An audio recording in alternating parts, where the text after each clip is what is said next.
Hey everyone, Mr. Sujano here. 8bitdo sent me a bunch of products to check out, so in this video it's a little bit of a review roundup. Let's get started. Alright, we'll kick things off here taking a look at the brand new N30 Wireless Charger for mobile devices. This kind of looks like a skateboard that was made out of an old NES controller. It's 15 watts maximum power output. It is powered by a USB-C cable, and although 15 watts is max, it can do 5, 7.5, and 10 watts for charging. Here's a look at everything inside the box. The first thing we'll take a look at here is the instruction manual. I'm not certain many people will actually take a look at this considering it's just a charger. The included USB-C cable is not very long at all, and there is no included power brick, so you will have to supply your own in order to power this charger, which I find a little bit unfortunate. Here is the charger in all of its glory. The graphics here look like they're lifted right off an NES controller. On this side, we've got the wheels on this skateboard thing that are very similar to the B and A buttons right off an NES controller. On the front of this device, we've got two headlights, so I guess this is more like a car than like a skateboard. On the back, we've got our USB-C port, and on the bottom, we've got some charging information. And yes, the wheels actually work. There is a cover on this, so I decided to take it off just to see what was underneath, and there really isn't a whole lot down here. I'm not quite sure why this cover is so easy to take off. When you first provide power to this charger, the front little LED lights do light up just a little bit, and I think that is pretty cool. Using the N30 Wireless Charger was a very interesting experience. I didn't find it to be consistent. All you have to do here is to put your wireless charging device on top of it, and it should automatically wirelessly charge. However, I found it didn't work every single time. I had to fidget around here, move my phone around, and hope for the best that it was going to eventually catch and wirelessly charge. And unfortunately here, I couldn't get it to wirelessly charge my Pixel Buds, so I was a little bit disappointed with that. The second thing we're taking a look at in this video is a dual charging dock for Xbox wireless controllers. This one is white, it's got a clear base, and, well, it's designed for Xbox wireless controllers. This thing sports some interesting features. It's got overload protection. You can adjust the LED brightness for the base, and there's also some magnetic connectors. So here's everything in the box. The first thing we'll take a look at is the instruction manual, and I'm assuming there's probably a lot of people who will never take a look at this. Next up, we've got some included batteries, and these batteries are mandatory. This charger will not work with other batteries, which is a little bit unfortunate, but also fortunate that they do include the batteries. These batteries are rated at 1100 milliamp hours. Next, we've got 4 different back panels. 2 of these are for the Xbox One controller, and 2 of them are compatible with the Xbox Series X controller. And again, these back panels are mandatory in order to charge these devices. There's also an included power brick, which I would argue is nice to see considering the last thing we took a look at didn't have one. This one is rated at 5 volt, 1 amp. And last but not least, we've got our charging dock. Now this dock is interesting and pretty simple. The top here controls the LEDs. There's a touch area. The bottom is completely clear in order for that LED to shine through, and the plug goes right through on the bottom. Fortunately, the bottom of this does have 4 little pegs for support, so you don't have to worry about it getting scratched up. And there's also an indent here for the cable to sit nicely in. Let's actually test this out with a couple of Xbox controllers. I've got an Xbox Series X controller here, and I accidentally grabbed the wrong backplate. I grabbed the one for the Xbox One controller, and you can obviously see it's not compatible. It does fit very nicely with the actual Xbox Series X controller, which is labeled Xbox Controllers 2020 Plus.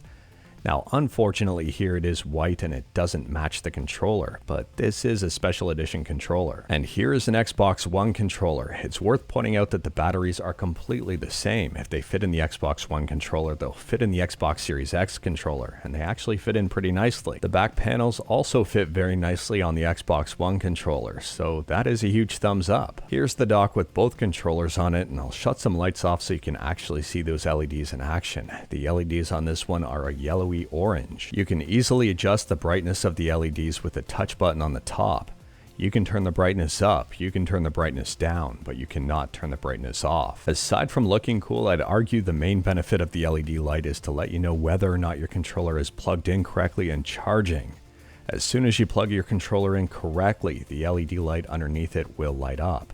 If you have both in, everything's lit up. If you have just one in, just one side is lit up. In a dark room, these LED lights are pretty bright, but not to the point where they're actually annoying and distracting, and I quite appreciate them to let me know that I've got the controller plugged in there correctly. And last up here, we're taking a look at the tiny 8bitdo 02. This one is compatible with a whole bunch of different systems: Nintendo Switch, Windows, Mac OS, Android, Raspberry Pi, and more. Inside the box, we've got the controller, an instruction manual, a cable, and a wrist strap.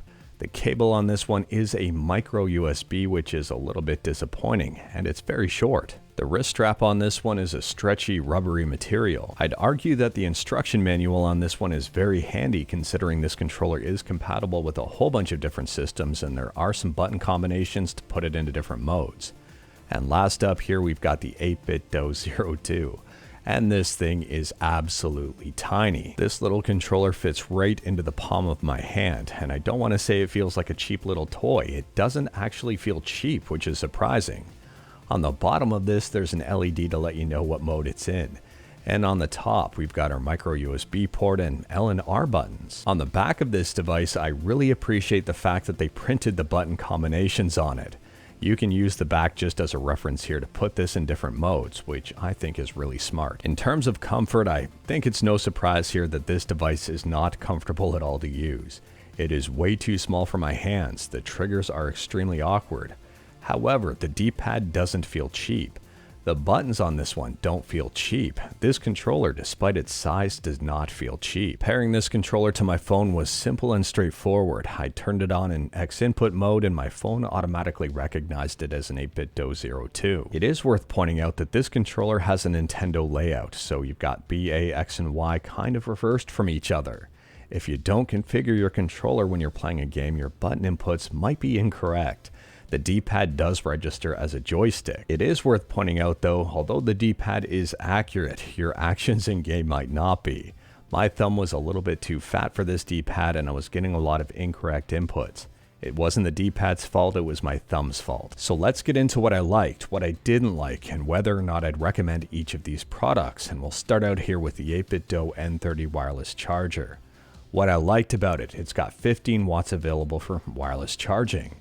What I didn't like about it is that I couldn't get it to consistently charge my phone. It was really hit and miss as to whether or not my phone was going to recognize this. On top of that, it doesn't include a power brick, which I think is a huge miss. And on top of that, although the design is pretty cool, I didn't like the wheels on the bottom. If your USB-C cable is pulling on this device ever so slightly, it's going to roll on the table and possibly roll to one side, not stay in the same place, and also, maybe your phone is going to slide off of it and then not wirelessly charge. It's a little annoying. However, it is priced at $20, which isn't that expensive. So at $20, I would say if you like the style, then maybe. Next up, we've got the dual charging dock for Xbox wireless controllers. What I liked about this is the fact that it actually worked and worked consistently. I like that it comes with pretty much everything you need here, including a power brick. I like that it works with Xbox One controllers. I like that it works with Xbox Series S controllers or X controllers. I also like the LED indicator lights on this. It lets you know whether or not it's actually working. What I didn't like about this is, the big one here is the battery. It's 1,100 milliamp hour. That's not very big when compared with a lot of different third-party batteries you can pick up. And I'm also not the biggest fan of the price. Yes, this includes a whole lot, but you can also pick up bigger batteries that aren't wireless for a considerably cheaper price. So I guess at $45 overall, if this is exactly what you're looking for, maybe. But if you're looking for something cheaper, there are far cheaper options out there, but they might not be wireless. And last up, we've got the 8bitdo 02. I like the colors of this, pink, blue, and turquoise. They're a lot of fun. The D-pad, the buttons on this, they all work great provided your fingers fit on them. The wireless connection I found was pretty solid, and this is compatible with a whole bunch of devices and is super portable. What I don't like about this, it's got micro USB. I would have loved to have seen USB-C here. And it's also tiny, so for me using it, it was very difficult and not very comfortable. As for the price, it's only $20. If you've got a small child, if you've got small hands, or if you're looking for something ultra portable and you don't mind it being cramped, this isn't actually bad at all. It's a fun little controller. But anyways, that is all I've got for you in this one. Straight to the point, all stuff and no fluff.